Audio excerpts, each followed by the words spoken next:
Afternoon. Welcome back. I know you guys are excited to be back with us. Okay, so I'd like to introduce Secretary Gina Raimondo, who has joined us here many times before, and we're excited to have her back today to announce the next steps that the Department of Commerce is taking to implement the $50 billion of CHIPS Act funding. So with that, I'm going to let the Secretary take it away. Thank you. Thank you.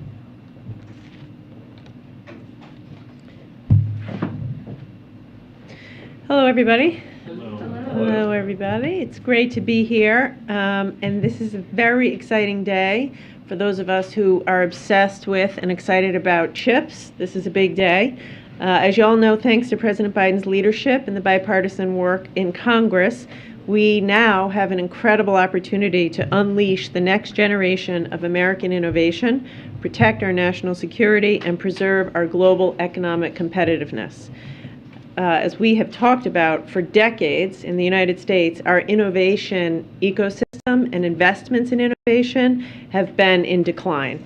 And today begins a new chapter in revitalizing U.S. innovation and research and development. And today we begin to reverse the decline and lead the world again in semiconductor innovation and research and development. Chips for America, as the bill is called, represents a historic investment in our domestic manufacturing industry, which has critical implications for our economic and national security.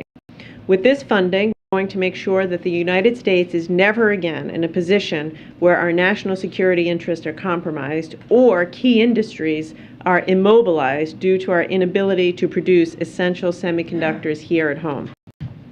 This past year, we saw the impact of the chip shortage on American families when car prices drove a third of inflation because of lack of chips. Factory workers were furloughed. Household appliances were often unavailable, all because of a lack of semiconductors. And as our economy and military become more reliant on technology, it's that much more essential that we develop a strategy with values, outcomes, and structures that enable us to plan for an economy and manufacturing infrastructure that positions us to compete today and into the future. So I want to take the next few minutes to lay out for you where we are and how the Department of Commerce plans to implement the $50 billion in CHIPS funding that we will be overseeing. So with the CHIPS funding, we're setting out to achieve four primary objectives. First, to establish and expand domestic production of leading-edge semiconductors in the United States. Today, the United States consumes more than 25% of the world's leading-edge chips and produces zero of those chips. Number two, we want to build a sufficient and stable supply of mature node semiconductors. We consume 30%, produce 13%. We need to fix that. Number three, invest in research and development to ensure the next generation semiconductor technology is developed and produced right here in the United States. And number four, in the process of doing all this, we will create tens of thousands of good-paying manufacturing jobs and more than 100,000 construction jobs. This effort will ensure the pipeline for these jobs expands to include people who have historically not had a chance to participate in this industry, including women, people of color, veterans, and people who live in rural areas. And that is explicitly required in statute, and we will carry out Congress's intent. To achieve these goals, Chips for America will support three distinct initiatives. Two of those initiatives, which total $39 billion, will make investments in domestic chip manufacturing here in the United States. First, we will make large-scale investments in leading-edge manufacturing. Chips for America will target approximately $28 billion in manufacturing incentives to establish domestic production of leading-edge logic and memory chips that require the most sophisticated processes available today.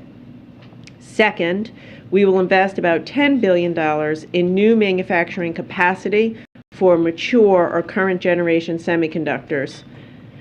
This will help us increase domestic production across a range of chips, including the chips that are used in cars, medical devices, communication technology. And third and finally, we're going to make historic investments to strengthen America's research and innovation leadership. $11 billion, and this is not as talked about. We always focus on the incentives for the companies, but in many ways this could be the most exciting piece of what we're doing. $11 billion will go to research and development programs, including the creation of a National Semiconductor Technology Center.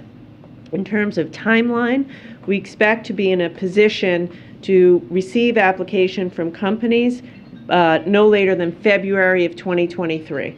So we're targeting February of 2023 to put the notice of funding opportunity on the street so companies can begin to apply. Our priority is funding applications for incentive programs. It'll be put out on a rolling basis, and we will evaluate each application one at a time. Before I close, I want to take a second or minute to send a very clear message about how we plan to protect taxpayer dollars in this program. This is not a blank check for companies. This is not for them to pad their bottom line. There are clear guardrails on this money, and the Department of Commerce intends to be vigilant and aggressive in protecting taxpayers. CHIPS funds cannot be used for stock buybacks.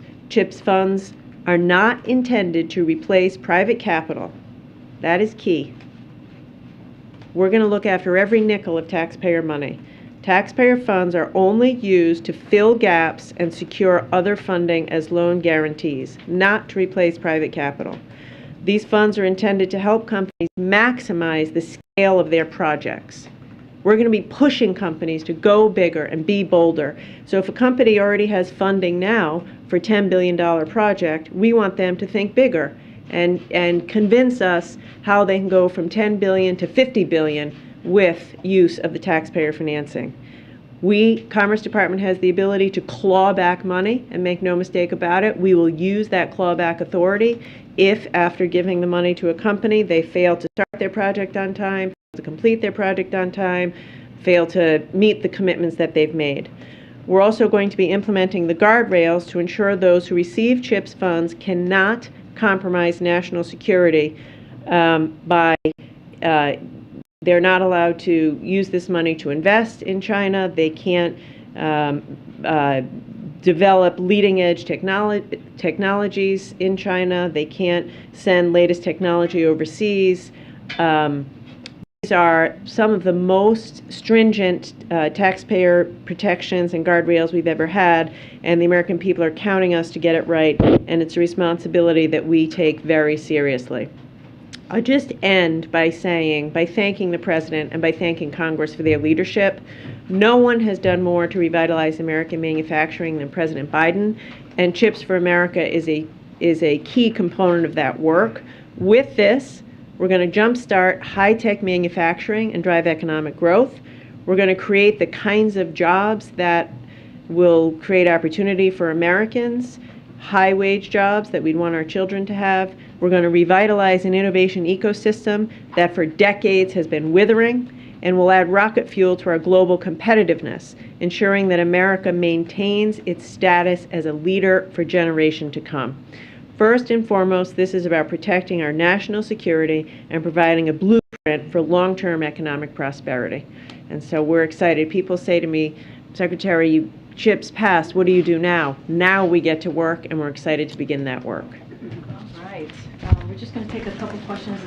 We have to get out of here by a certain time today, as you all know. Go ahead, Phil. Thanks, Karine. Thanks, Madam Secretary. On your point about taxpayer protections, there seems to be kind of a natural tension here in the sense that huge sum of money, very clear urgency on the government side, finite universe of private sector entities that could probably take advantage of this.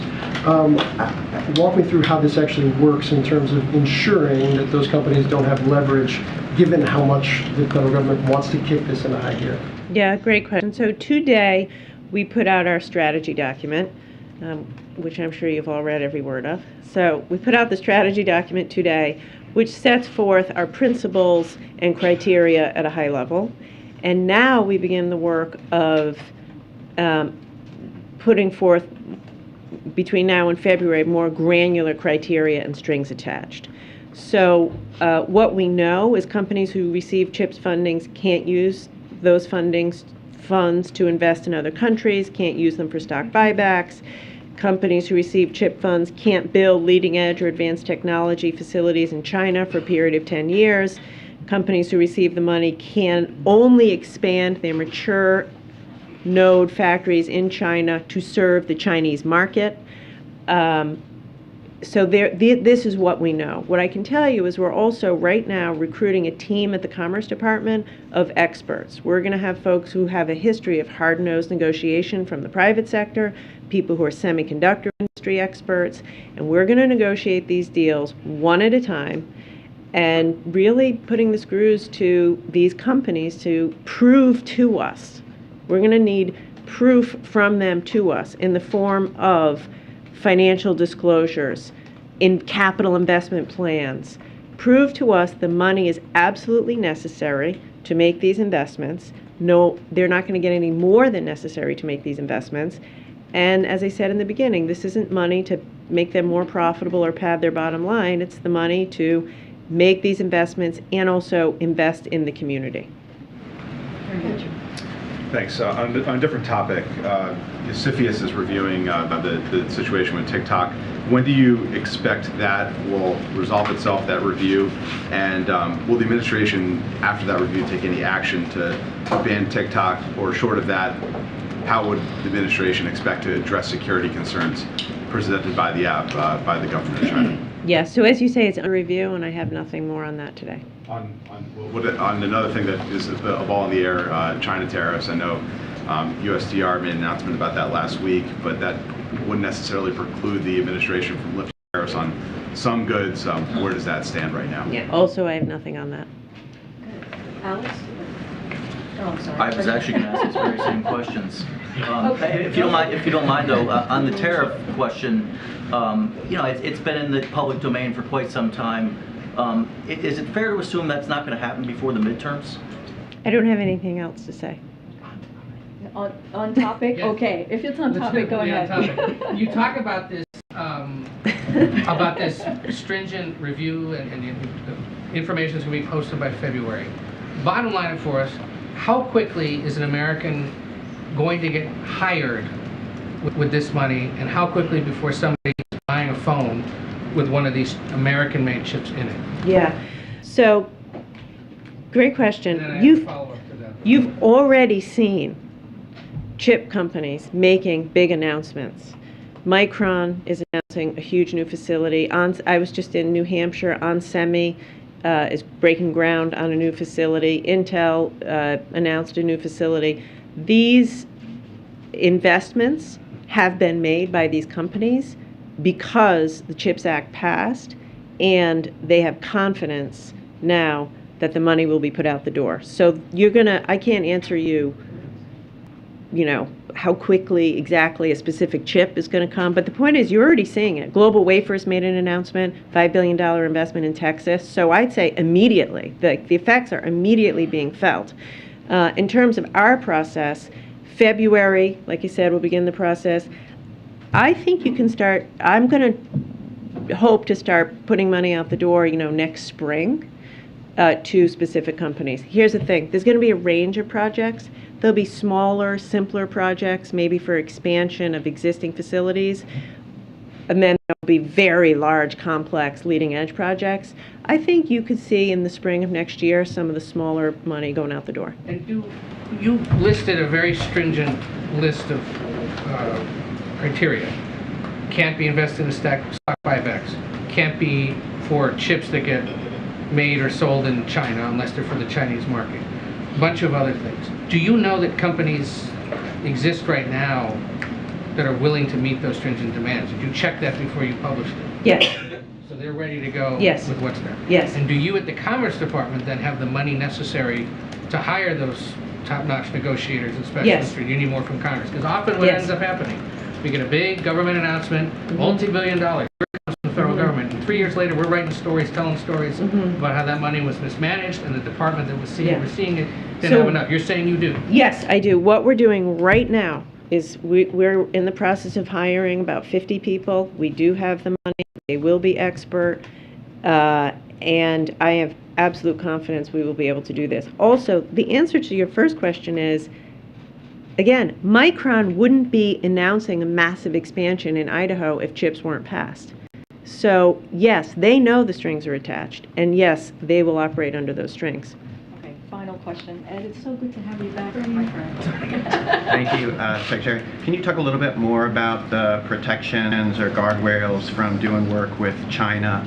The administration was reportedly pushing back on Intel's plans or publicly announced plans to boost silicon wafer production in China. Has that kind of plans stopped?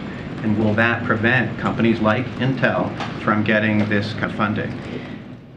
So, as I've said, if they take the money, they can't use the money to invest in China. They can't build a leading-edge fab in China for a period of 10 years. If they expand their mature node factories in China, it's only to serve the Chinese market. And by the way, if they take money and then do any of those things, we'll claw back the money. If this was announced, as I understand it was announced previously, is there like some type of grandfather clause? Will they be able to start this production now, or does the fact that they had already announced this allow them to continue with plans? We're going to take it on a case-by-case basis. Here's what I will tell you. The number one objective of implementing this is to protect America's national security. Every deal we do, every criteria that we evaluate these companies against, it's going to be with a lens toward protecting national security. So we're not going to allow any deal to happen that we think undermine our national security. All right, thank you, Secretary. Appreciate it. Thank you. All right. You seen it a little bit? I can't grab it. All right. Bye, guys. Thank you. Okay, thanks, everybody. Thank you, Secretary Raimondo. All right, I have one thing at the top, and as you all know, we probably have about 30 minutes or so for the next event that the president has, so we all have to get out of here in 30 minutes. Okay, so I just want to take a moment to acknowledge the attack in Canada over the weekend. It is senseless and devastating. I won't get ahead of the Canadian law enforcement as they continue their work. Our thoughts are with the victims of this horrific attack. We stand with Canada, our ally and neighbor, and all those affected by this tragedy, and condemn this senseless violence. With that, Song-Ming, you want to kick us off? Yeah, I saw the president's tweet congratulating Liz Truss, the new Prime Minister of the UK. Has he spoken with her? Does he plan to later today? What is his plan? So he's going to speak to her later today, this afternoon. He's planning to call her to congratulate her, Prime Minister, and so that's going to happen later this afternoon. And I have another one on the fatal shooting of journalist Shireen Abu Akleh. The Israeli military has now said there's a, quote, high probability that an Israeli soldier accidentally killed her, but they also said that no one will be held responsible. So I wanted to know the White House's reactions to the Israeli military's conclusions, and also whether it is acceptable to the president that no one will be held accountable in that death. So I know this report came out yesterday, as it was reported by the Israeli Defense Forces, as you just said. We have extended our deepest condolences to the family of Shireen Abu Akleh, a renowned Palestinian American journalist who was killed in the West Bank. We strongly condemn this killing, as we have for the past several months. Ms. Abu Akleh was an inspiration to millions and a friend to many in the U.S. government. Her death is a great loss and a tragedy. We continue to call on all sides to maintain calm and avoid further escalation. As you just mentioned, and I just said, it was reported yesterday that it had the Israeli Defense Forces had concluded its investigation into the circumstances surrounding her death, and stated there was a high possibility that her death was accidentally hit by IDF gunfire, as you just mentioned, Sung-Ming. We welcome Israel's review of this tragic incident, and we underscore the importance of accountability in this case, such as policies and procedures to prevent similar incidents from occurring in the future. Our thoughts remain with Abu Akleh's family as they grieve this tremendous loss. Not only was Shireen an American citizen, as I just mentioned, she was a fearless reporter whose journalism and pursuit of truth earned her the respect of audience around the world. Thanks, Karine. President Biden said last night didn't think Russia should be designated a state sponsor of terrorism, even after President Zelensky, in an interview with ABC's David Muir, said he had asked the president about taking that step. Why does the president think that? Is this about keeping limited diplomatic channels open still? So, as the president has said, and as we do think as well, as you know, it is not the most effective or strongest path forward, as we have said many times before, to hold Russia accountable. This designation could have unintended consequences to Ukraine and the world. For example, according to humanitarian experts and NGOs we have spoken to, it could seriously affect the ability to deliver assistance in areas of Ukraine. Another one is it could drive critical humanitarian and commercial actors away from facilitating food exports to help mitigate the global food crisis and jeopardize the Black Sea port deal that has already led to over 1 million tons of Ukrainian food exports reaching the world, including those on the Horn of Africa, likely facing famine. It would also undercut our unprecedented multilateral condition that has been so effective to holding Putin accountable, and could also undermine our ability to support Ukraine at the negotiation table. So again, we do not think this is the most effective way to go or the strongest path forward. There are also concerns about potentially inadvertently punishing allies who might still have trade relations with Russia.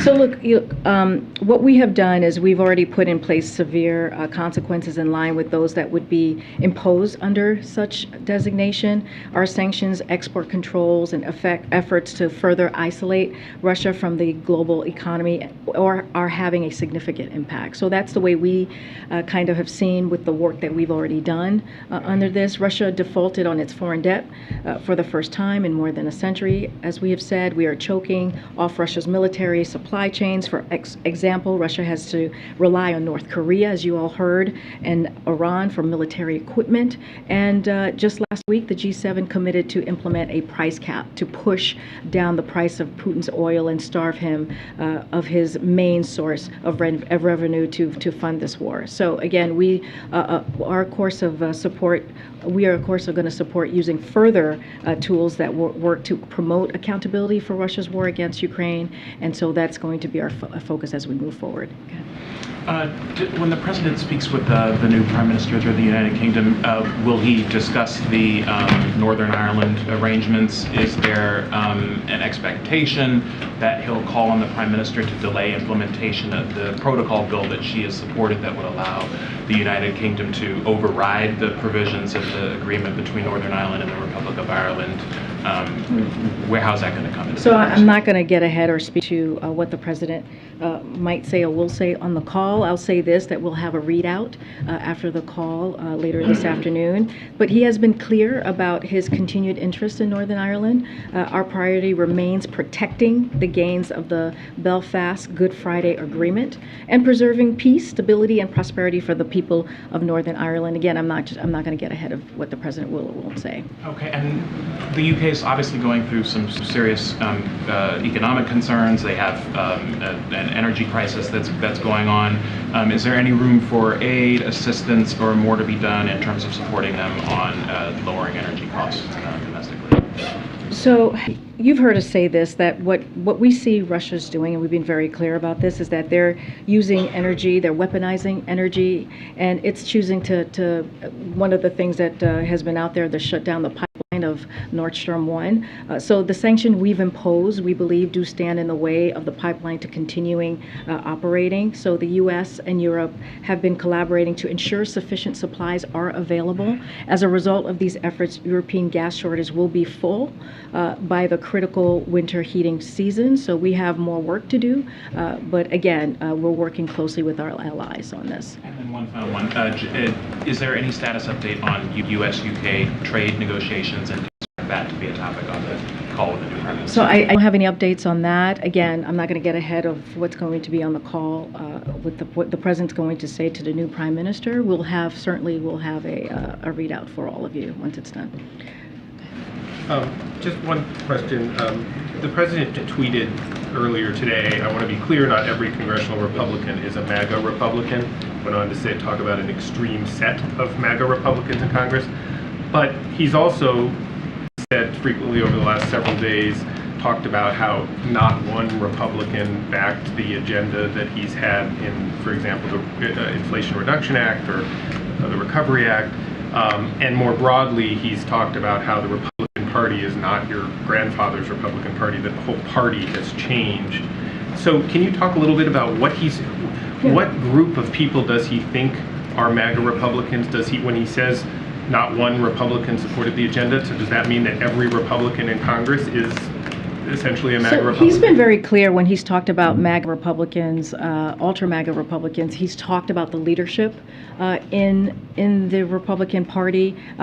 One of the first time he actually used that term was to talk about Rick Scott's plan, which was, to your point, using an agenda that they had, which was to put Medicare and Social Security on the chopping block.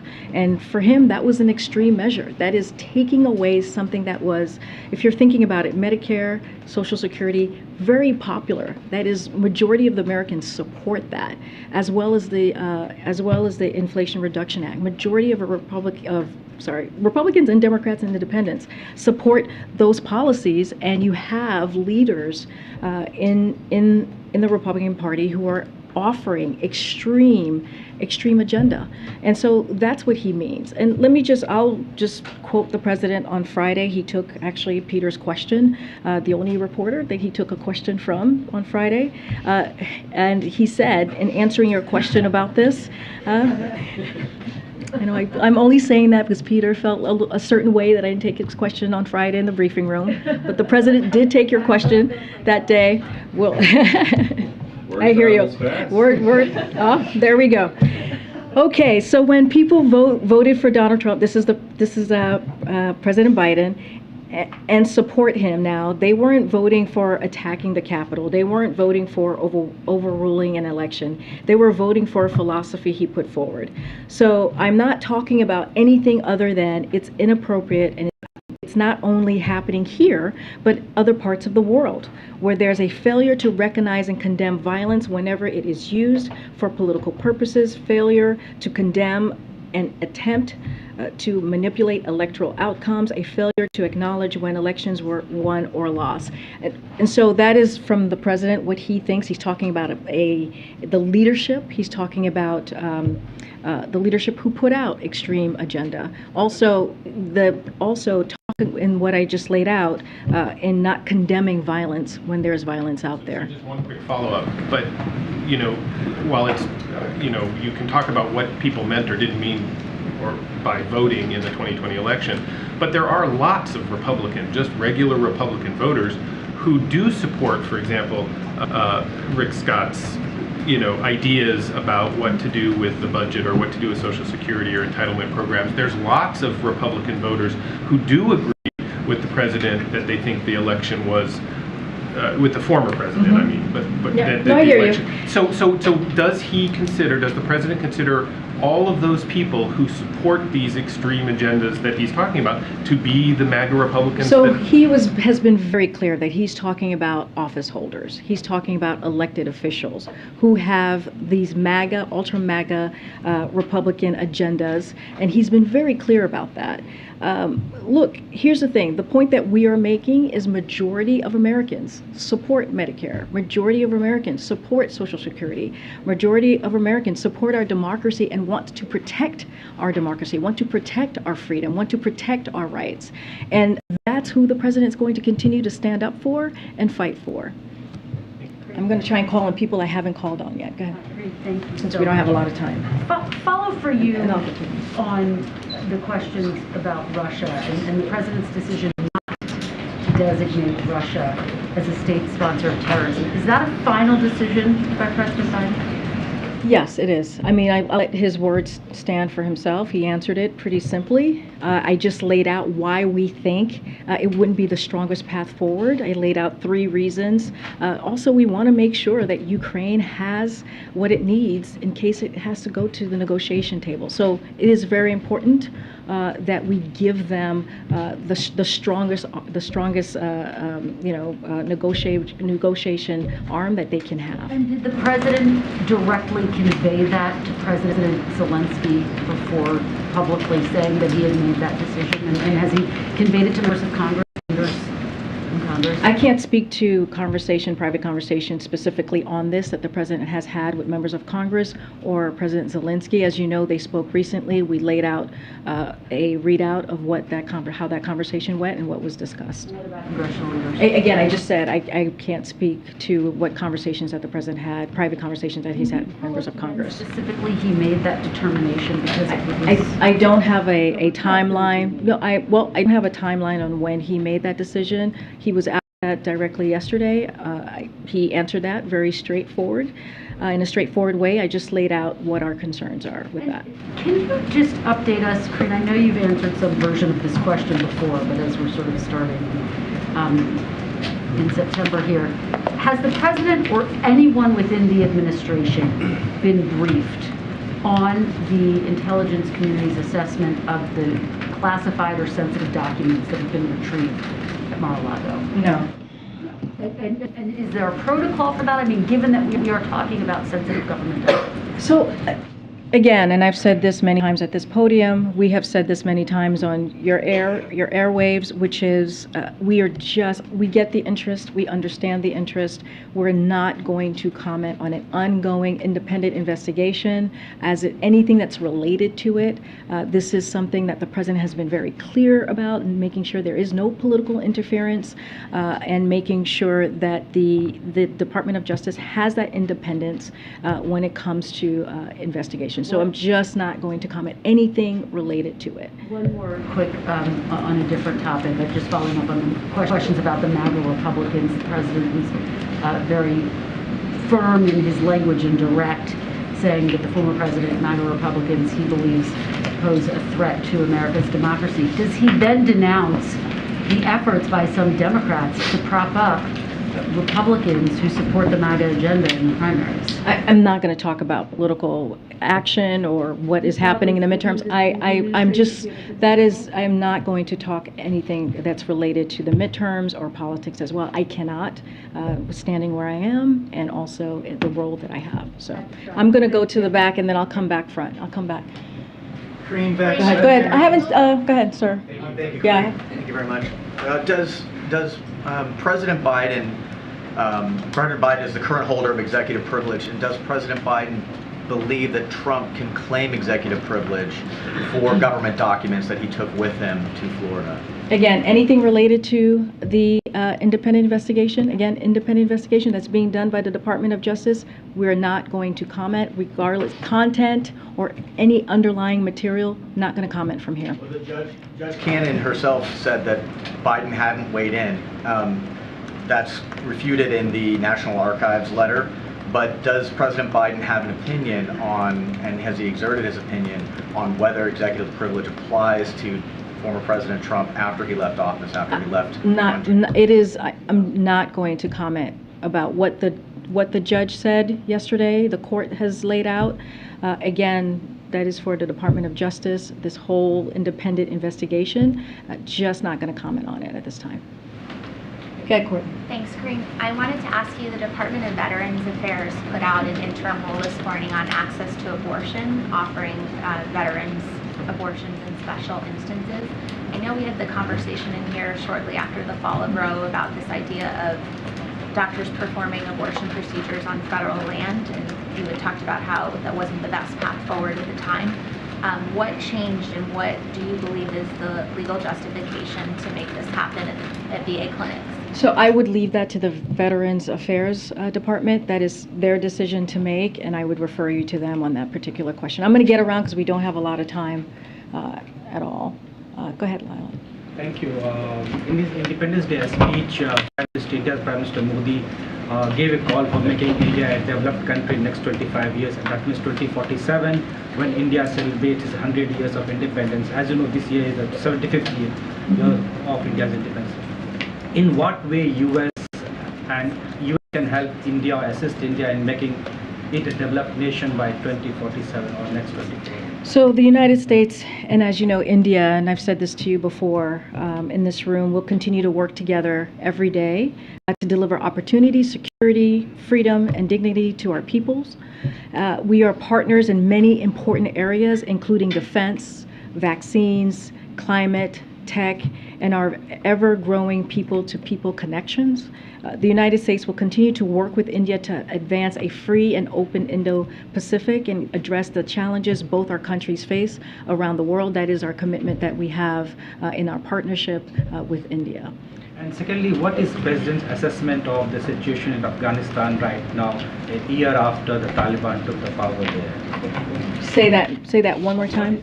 Assessment of the situation in Afghanistan right now, a year after the Taliban took the power. So we are committed to supporting the Afghan people, and we have said that many times before, and we are proud to be the largest single provider of humanitarian assistance to Afghanistan. We are working closely with the United Nations and other partners to provide this assistance directly to the Afghan people without benefit to the Taliban. We will remain vigilant against any terrorism threats directed at the United States or our allies, as we have demonstrated just recently in July, as you know, when we took out the leader of al-Qaeda. And we will continue to prioritize relocation efforts to our Afghan allies and welcome our Afghan allies to the United States, since our commitment to them is enduring. So we will also continue to press the Taliban for the safe release of Mark Farix and to respect the human rights and fundamental freedoms of all Afghans, including women and girls, and that is going to continue to be our commitment. I'm just going to go around to folks I haven't called. Go ahead, and then I'll come down to you. There are multiple Inspector General posts where the President has yet to nominate a permanent IG. There may be someone acting there, but has yet to nominate a permanent IG. The State Department hasn't had a permanent IG since before President Biden took office. So what is the President doing? What is the White House doing behind the scenes to find those permanent IGs for those really important positions? So it's a great question. I don't have anything here to read out or lay out to you about our process in filling the permanent IGs. I would refer you to State Department specifically on anything on what they have laid out and how they've worked through that. I don't have any updates on naming anyone or anything that we have to share to preview to you as well. Yes, I understand, but these are the President's nominees. The Department doesn't make that. No, but you also asked me what is it that we're doing as well. So that's why I said you should go to the State Department to figure out what is it that they've been doing while we're trying to figure out the permanent IGs. I don't have anything to preview at this time on our process or where we are on that particular question. And really briefly on student loans, I know the administration has encouraged people who are applying for loan forgiveness when that opens up to do so by November 15th, but is there kind of an end deadline? When is the last time people can apply for that? Is there some sort of deadline, considering, of course, that this would already have to be debt that's already been accrued? So we've talked about this. I talked about this last week about the timeline and how that's going to work, and you mentioned November 15th. So in order, we're saying that in order to receive before the payment pause, which expires on December 31st, 2022. So that's why we want, as you want to get that relief, we want also, and the pause is coming off, that's the best way to make sure that as those two things are happening and you're not put in a bind, Americans not put in a bind, that's why we recommend doing it by November 15th. But the Department of Education will continue to process applications as they are received, even after the pause expires on December 31st. So it'll be continuing. The reason why we gave the deadline of November 15th is because we know the pause is going to be lifted. So to give, as we have said, we want to make sure that we give Americans a little bit of breathing room, and that's why we have the deadline. People can apply into 2023. Yes, they can. Yes. Okay. Oh, Peter, go ahead. Thanks, Karine. A follow-up about the MAGA Republican attention. So if we're all in agreement that it is incorrect to say the 2020 election was stolen, what about the 2016 election? Look, I'm not going to go back to where we were or what happened in 2016. We're going to focus on the here and now. We're going to focus on what's happening today, this inflection point that the president pointed out very clearly, very decisively in a few speeches about what the country needs to do at this time to bring the country together. And he believes that's where a majority of Americans are when it comes to protecting our democracy, when it comes to protecting our rights, and when it comes to protecting our freedoms. That's what we're going to talk about. That's what we're going to focus on where we are today. But just in trying to understand the new attention on the MAGA Republicans, you tweeted in 2016 I knew this was Trump coming. stole an election. You I was tweeted- waiting, Peter, when you were going to ask me that question. Well, great, here we go. You tweeted Trump stole an election. You tweeted Brian Kemp stole an election. If denying election results is extreme now, Yeah. why wasn't So it then? let's be really clear. That comparison that you made is just ridiculous. I have How been, is I that have been. Well, ridiculous? you're asking me a question. Let me answer it. And you said it was Wait, ridiculous. I was talking specifically at that time of what was happening with voting rights and what was in danger of voting rights. That's what I was speaking to at the time. And here's the thing. I have said Governor Kemp won the election in Georgia. I've been clear about that. I have said President Trump won the election of 2016, and I've been clear about that. What we are talking about right now is, let's not forget what happened on January 6, 2021, when we saw an insurrection, a mob that was incited by the person who occupied this campus, this facility at that time. And it was an attack on our democracy. Let's not forget, people died that day. Law enforcement were attacked that day. That was the danger that we were seeing at the time. That's what the president has called out, and that's what he's going to continue to call out. So yes, when you have MAGA Republicans, a extreme part of Republicans who just deny or do not want to really say what exactly happened on that day, or say it was a protest when it clearly was not a peaceful protest. That's not what we saw on that day. Yes, the president's going to call that out. And here's the thing, majority of Americans agree with him. Majority of Americans agree with this president on protecting our democracy, protecting our freedom, and protecting our rights. That's what we're talking about today, and that's what the president's going to focus on. All right, we're going to have to move. We're going to have to move. I'm going to call on folks I haven't called on. Go ahead. Thanks, Shireen. I'm just wondering if you have any sort of preview for the event tomorrow with former President Obama and former First Lady Obama. I do. So tomorrow, President Biden is looking forward to welcoming back President Obama and Michelle Obama to the White House for the unveiling of their official White House portraits. Over the course of their 8 years together in office, a close partnership between the two men grew through the highs and lows of the job and of life. President Biden and Dr. Biden are honored to have former President Obama and former First Lady Michelle Obama back to the White House for the unveiling of their portraits, which will hang on the walls of the White House forever as reminders of the power of hope and change. And, obviously, this ceremony is happening as per in recent history tradition. The predecessor and successor. Obviously, it didn't happen under the last administration. Would President Biden hold the same ceremony for President Trump should his portraits be done before his first term? So we defer those questions to the White House Historical Association, who actually they lead the process on official portraits for both presidents and their spouses. So that question lies with them. And is there any more interaction that the former president and current president will have tomorrow, or is it just the? I don't have anything else to share at this time. If there's more interaction or more to share, we certainly will. Okay, go ahead. Going back to the new UK Prime Minister, can you talk a little bit about what President Biden's relationship is with her? Has he met with her in the past? Does he know her well? That's a good question. I can go back and actually ask to see if they have a prior relationship. But I do want to say this as we talk about the change that's happening, the new Prime Minister. Our countries have a close, long-standing special relationships as friends and NATO allies. And we are looking forward to continued close cooperation on key priorities, including supporting Ukraine as it defends itself against Russian aggression and addressing the challenges posed by China.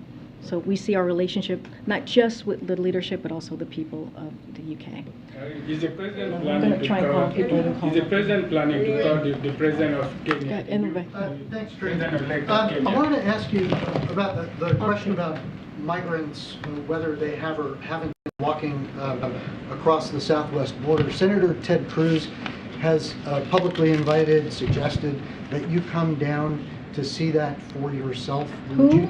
Wait, Senator Ted Cruz of Texas he's suggested that you come down and see for yourself whether migrants are actually crossing the border by foot. Is that something that you would take him up on? So I've been to the border. I went in 2018. I stood outside facilities where the Trump administration was separating families, tearing babies out of their mother's arms. Some of those kids still haven't been reunited with their families.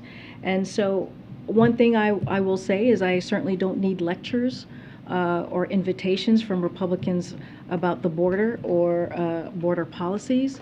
And, and I certainly won't take advice on border from anyone who voted against securing record level of funding for the Department of Homeland Security. And while folks are sending invites, I'll use this opportunity to invite him or anyone else next time to vote for record funding for DHS, as President Biden has requested. So we'll move on. Nope, we'll move on from that. Question on the migrants who drowned last week near Eagle Pass. What is the administration doing to avert those kind of tragedies? So that is a tragic. That is tragic when we hear news like that. Our hearts go out to the families certainly, and that is what we try to work very hard to do to secure the border and make sure that we don't see those types of those tragedies and heartbreaks. So I know the Department of Homeland Security is working very hard on to continuing to secure our border, to do work that was not done in the past several years. And so we're going to continue to focus on that. Okay. Go ahead. A question on Kenya. Okay, go ahead, Kenya. Okay, What's going on?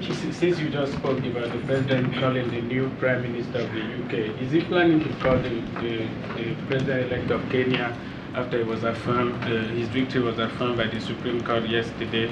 And is he also planning to call the new president of Angola, the president and the president-elect? So I don't have, I spoke to Angola a couple times last week, and the president actually took a question, I know, on Angola specifically about 10 days or so. On Kenya, I'll say this: we congratulate William Ruto on his election as president of Kenya. We also congratulate the people of Kenya on the conclusion of a peaceful electoral process. We commend Raila Odinga and other candidates for abiding by the Supreme Court filing, transparent electoral processes, and the peaceful adjudication of disputes are testaments to the strength of democratic institutions. The United States and Kenya share a strong and long-standing partnership based on a commitment to democracy, security, economic prosperity. We look forward to enhancing this partnership with President Ruto and his new government. I don't have any calls to read out or preview for you at this time. On Ethiopia, last Friday you talked about the special envoy Michael Hammer going to Ethiopia. The main problem in Ethiopia right now, especially around Tigray, is about the blockade that's been there for almost 21 months. Is the special envoy going to press Prime Minister Abiy Ahmed Ali to lift the blockade and grant access to the 6 million people who have been sealed off? So I'm not going to get ahead of the special envoy. I know we announced that, as you mentioned last week. I'm not going to get into any conversation that he may potentially have. Clearly, this is a priority for this president, and when we will have more to share, we'll share more. I got to jump around. No. I got to jump around. Go ahead. Thank you so much. I've got a question on Israel and Iran tensions. Israel's on high alert, and the Prime Minister of Israel has talked about taking unilateral action against Iran's nuclear program. Will the Biden administration back any Israeli action against Iran's nuclear program? And can you update us a little bit on the Mossad chief? He's in town. Who's he been meeting with? What's he been doing? So don't have anything to share about Mossad being in town. It had been announced several weeks now that he would be. Don't have more to share on that. Look, I'm going to, when it comes to the JCPOA, I'm going to keep it very, very simple here. We have said this many times. We have taken a deliberate and principled approach to these negotiations from the start.